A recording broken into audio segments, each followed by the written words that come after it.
Bien, decíamos que la teoría de la unidad de ley, de concurso aparente de leyes o concurso impropio o conflicto aparente de tipos penales, ha dado lugar a distintos posicionamientos doctrinarios. Nosotros les vamos a facilitar algún material para que puedan visualizar el esquema de los distintos autores. Pero por caso, la doctrina tradicional en general reconoció y definió al concurso aparente de leyes como un supuesto en que un hecho se presentaba en apariencia como subsumible bajo dos o más figuras penales, pero que luego de un análisis, cuando uno veía las relaciones que existían entre esas figuras penales, resultaba que la aplicación de un hecho, la aplicación de una figura excluía la aplicación de la otra. Sebastián Soler, que trabajó mucho este tema, al igual que Núñez, obviamente, en una posición bastante parecida. Fontamalestra también en un mismo sentido, pero con una posición más particular, siguiendo a otro autor alemán, porque reducía las reglas aplicables en la teoría del concurso aparente. Pero por tomar el caso de un autor, vamos a tomar a Soler, un autor más tradicional, y vamos a tomar el caso de Zaffaroni, y hago una referencia a Nelson Pessoa, para que ustedes puedan advertir ya de comienzo las dificultades que plantea esta, si se quiere, en algún momento novedosa doctrina o teoría, producto de la construcción doctrinaria. Soler planteaba esta cuestión de la relación de las distintas figuras penales y esta cuestión de que en verdad las dificultades que planteaba el artículo 54 del Código Penal en su interpretación eran prácticamente imposibles de ser resueltas, y entonces termina negando prácticamente la existencia de la categoría del concurso ideal en contra de la ley, porque la ley normativamente lo prevé, y si lo prevé tiene una fuente, si tiene una fuente hay que interpretarla. Pero finalmente Soler termina negando y, bueno, adhiere a esta construcción de la doctrina alemana, la teoría de la unidad de ley o del concurso aparente de leyes, que tampoco era muy uniforme en Alemania, y plantea que las relaciones o las vinculaciones lógicas que pueden darse entre las distintas figuras de la parte especial pueden reducirse a tres modos de relación que darían lugar a tres reglas, que en verdad son cuatro, porque la primera regla se subdivide en dos subreglas.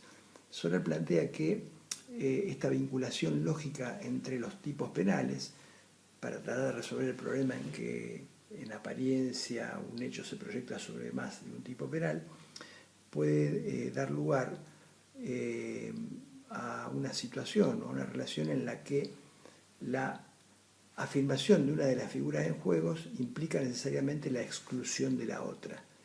Estos casos dan lugar a una regla que le llama la regla de la exclusividad.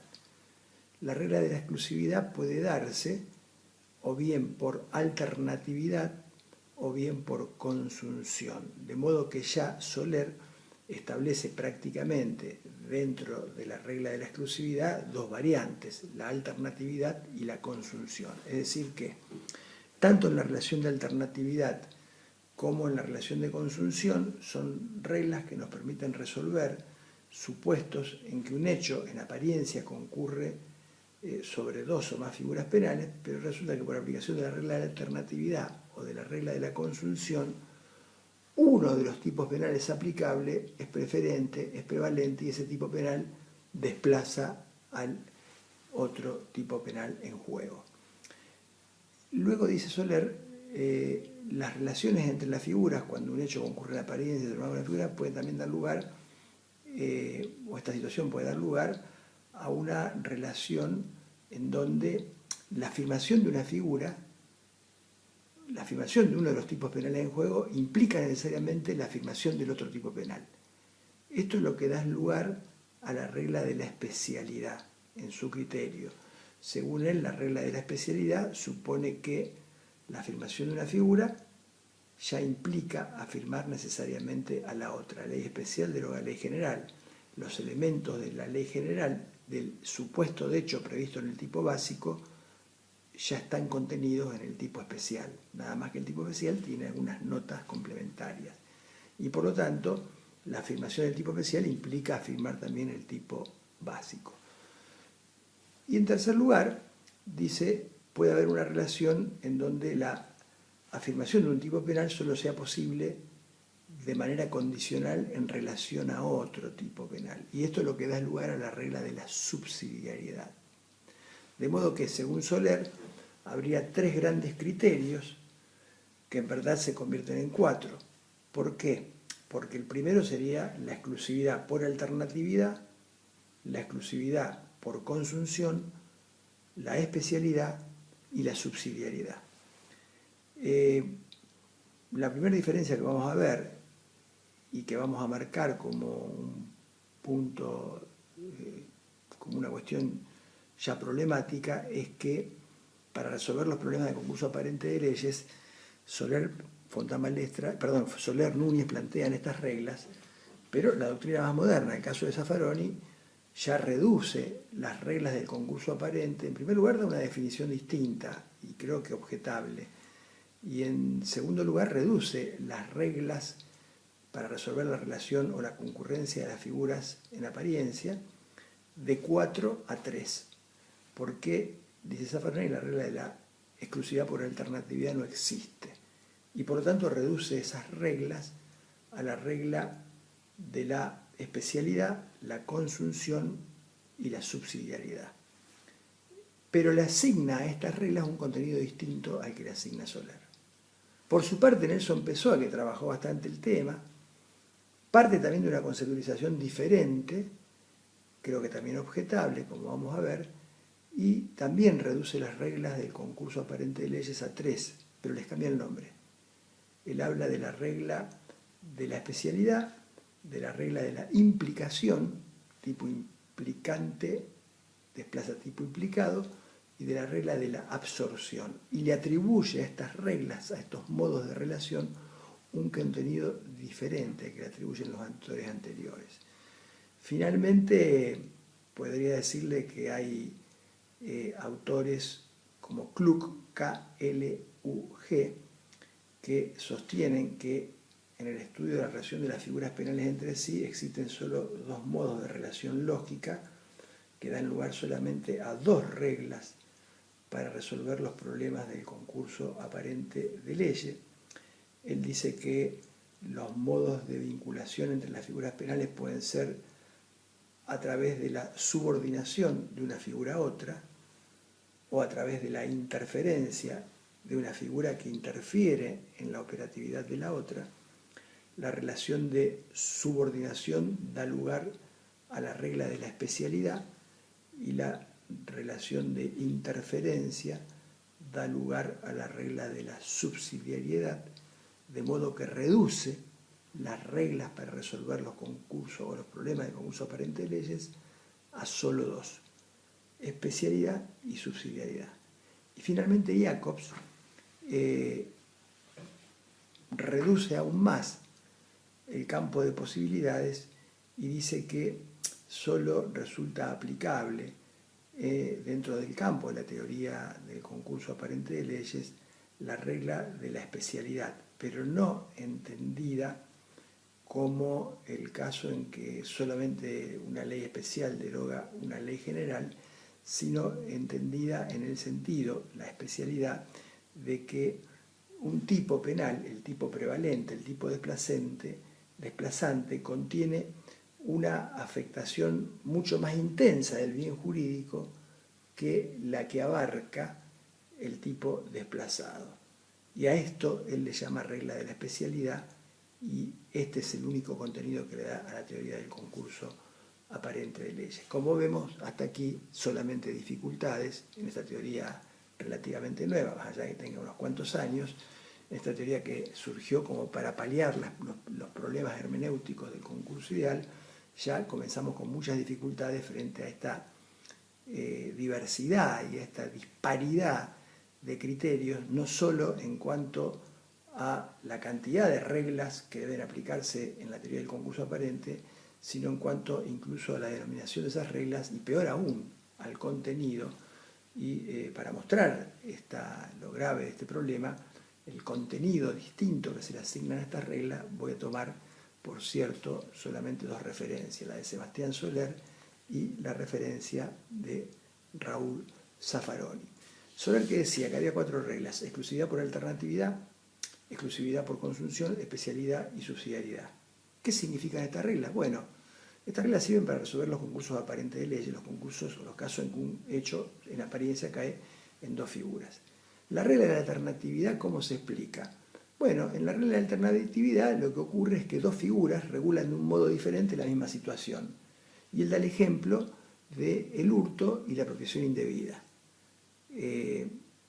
Claro, pero en verdad, si usted analiza, por eso dije al comienzo del módulo, cuidado que en estos temas hay que darle mucha importancia a la estructura típica particular de cada delito, porque si uno analiza la estructura típica van a ver que los problemas no son tan graves y que estas teorías en verdad nos están en alguna medida complejizando un poco la cuestión. ¿Por qué? Porque el apoderamiento en el hurto es un apoderamiento furtivo. En cambio, en la retención indebida el apoderamiento no es furtivo porque existe un consentimiento de la víctima. De modo que acá estamos frente a 2 supuestos de hecho totalmente diferentes. Evidentemente no hay alternativa.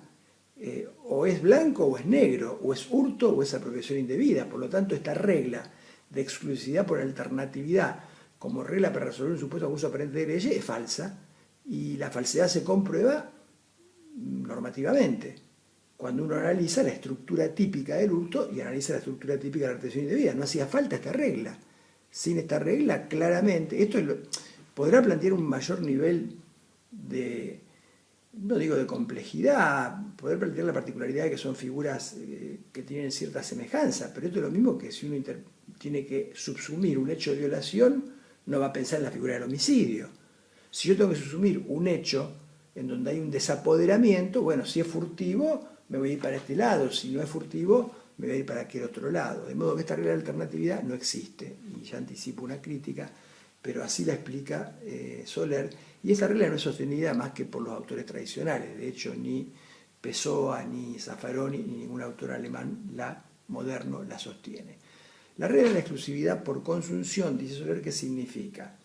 Se da cuando un tipo, el tipo prevalente, el tipo desplazante, contiene una desvaloración tan francamente superior del hecho que agota el contenido de punibilidad por cuenta propia y por cuenta de otra figura. Es decir, es como que un tipo penal consume el contenido de injusto del otro tipo penal. Y dice Soler, esta situación se da, por ejemplo, en el caso de las infracciones de gravedad progresiva. Lesiones leves, lesiones graves, lesiones gravísimas. Bueno, es obvio que la lesión gravísima implica la grave e implica la leve. La verdad que no se trata de 3 hechos en donde hay que determinar cuál de los 3 tipos penales concurre. Por más que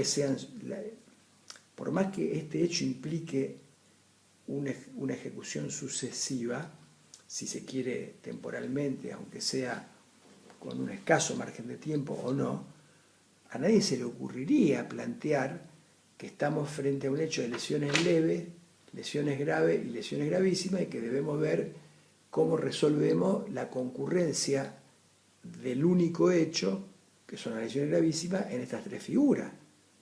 Porque no hay ninguna duda que el hecho anterior ya está penado por el hecho posterior. Es decir, a nadie se le ocurriría imputar en concurso real o en concurso aparente lesiones leves más lesiones graves más lesiones gravísimas, porque al darse las lesiones gravísimas ya hay un hecho único de lesiones gravísimas, punto, se terminó. También él aplica la relación de la consunción a los casos en donde la relación entre la figura es de incompleto a completo, de imperfecto a perfecto. Supongamos, acto de ejecución, tentativa, acto de consumación. No son 2 hechos distintos. No hay duda que hay tentativa o hay consumación. Y la consumación obviamente se chupó, consumó la tentativa. Pero es un caso de interpretación y de adecuación normal. Es un caso que se resuelve con la teoría, mediante la interpretación de la ley del tipo penal. No se requiere construir una categoría dogmática para resolver este tema. Relación de participación secundaria, primaria, autoría. Y bueno, si comienzo con un aporte secundario que se convierte en un aporte necesario y que se convierte después en un hecho de autoría, no hay duda, soy autor. A nadie se le va a ocurrir imputarme en concurso real la participación secundaria, primaria y la autoría, o a nadie se le va a ocurrir que hay un uso aparente. O sea, de que hay una duda sobre si el hecho se proyecta en la participación secundaria, en la primaria o en la autoría. Porque hay un hecho único de autoría, porque los hechos anteriores ya están copenados y abarcados por ese hecho de autoría. También se da la consunción, dice él, en el caso de las lesiones leves en la violación. Bueno, sin duda, pero es un tema de que nadie dudaría en encuadrar dentro de la violación, o como puede ser el daño en el robo calificado. Bueno, estos serían los supuestos que según él dan lugar a la regla de la consunción, según la doctrina tradicional, y serían supuestos de concurso aparente de leyes. Fíjense, en cualquier caso, en todos estos supuestos que yo les acabo de mencionar, si nosotros aplicamos la regla normativa prevista en la ley del artículo 54, siempre se resuelve como corresponde. Si alguien pensara que hay un concurso entre un acto de ejecución y un acto de consumación, se aplica la pena mayor, consumación. Participación, autoría, se aplica la pena mayor, autoría. Lesiones, robo, se aplica la pena mayor, robo. Lesiones, violación, leve violación, se aplica la pena mayor, violación. O sea que en el peor de los casos, si alguno podría suponer que este tipo de supuestos dan lugar a una gran complejidad interpretativa, bueno, el artículo 54 dice claramente, pena mayor. Un único hecho, dos figuras, pena mayor. La relación de especialidad, dice Soler, se regula por el principio general, ley especial de la ley general. Pero este es un principio básico de la interpretación, existió siempre. De hecho, el proyecto del Código Tejedor lo regulaba expresamente. No hay duda que la ley especial deroga la ley general, porque la ley especial contiene notas particulares, complementarias, que abarcan a la general, a la básica, y que le suman cosas. Y aparte porque este principio de especialidad, que es un principio de interpretación, no una regla de concurso aparente de leyes, por más que lo digan todos los autores, este principio de especialidad así entendido es el que permite explicar el efecto oclusivo de la ley más benigna, porque la especialidad que se da entre un tipo básico y un tipo calificado se da también entre un tipo básico y un tipo atenuado, y esto es lo que permite explicar que en el tipo atenuado obviamente se aplica el efecto oclusivo, desplazante, de la ley más benigna. ¿Pero por qué? Porque el hecho subsume en el tipo atenuado, de modo que el atenuante desplaza a lo demás. Pero bueno, básicamente el principio de la regla de la especialidad se da, según Soler y la mayoría de la doctrina tradicional, en esta relación de ley especial, ley general, de tipos básicos, tipos calificados. Y finalmente la regla de la subsidiariedad, dice Soler, que es aquella según la cual un tipo penal es aplicable solo condicionalmente en relación a otro, y que juega normalmente cuando la ley utiliza, es decir, la subsidiariedad es cuando uno dice, se aplica tal delito siempre y cuando no resulte este otro delito. Esta regla de la subsidiariedad, dice Soler, puede ser expresa o tácita. Es expresa cuando está prevista expresamente en la ley penal. Por ejemplo, la subsidiariedad expresa puede ser genérica o específica. Un supuesto claro de subsidiariedad expresa genérica, dice Soler, es el artículo 150. Hay violación de domicilio siempre que no resulte un delito más severamente penado, cualquier delito genérico, pero ahí la regla es expresa. Y es específica, por ejemplo, cuando se tipifican los cheques irregulares, el 302 dice, se da delito de cheques irregulares siempre y cuando no sea estafa, no sea 172.